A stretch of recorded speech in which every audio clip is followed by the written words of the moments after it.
আমি স্থানীয়সকলক এতিয়া আহি পাইছোঁ আমি সকলোৱে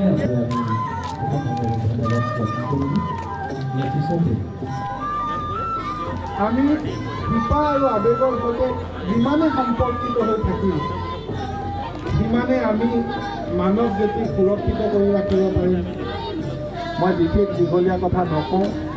যিকেইজন আজি আৰু সম্বৰ্ধনা পত্ৰখন আগবঢ়াই দিবৰ বাবে আমাৰ হেমন্ত দাক অনুৰোধ জনাইছোঁ।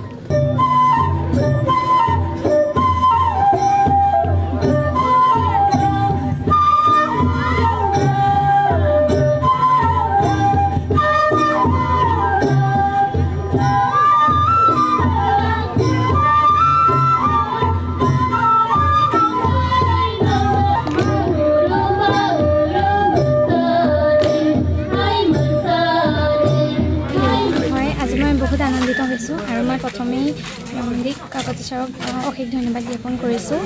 তেওঁ যি মৰম যাচিলে তাৰ বাবে মই অধিক উৎসাহিত হৈছোঁ আৰু লগতে মই বহুত ধন্যবাদ জনাইছোঁ। মই ঢেকীয়াল বচা চুকুৰ পৰা আহিছোঁ। নমস্কাৰ, মোৰ নাম শ্ৰীমতী ৰাণী দত্ত। হয়, মই নাটক, ভাওনা, কবিতা আবৃত্তি, গীত, নৃত্য সকলো কৰোঁ।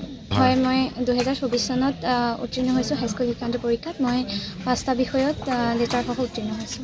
সজাল কুটিৰত আজি নিজৰ স্থলখনত এক বিশেষ পৰিৱেশৰ সূচনা হ'ল। আচলতে সজাল কুটিৰৰ উদ্যোগত আজি আৰম্ভ কৰা হৈছিল সময়ৰ শিলালিপিত জীৱনৰ গান, ঘড়ীৰ কাঁটাত শতিকাৰ অভিমান।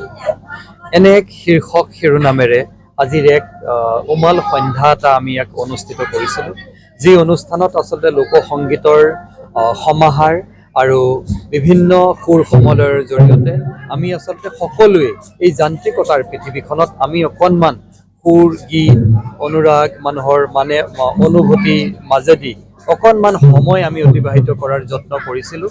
এই পৰিৱেশটোত আমি আচলতে সকলোৱে একত্ৰিত হৈ এই জীপাল পৰিৱেশটোত আমি এক সুন্দৰ সন্ধ্যা এটা উপভোগ কৰিলোঁ।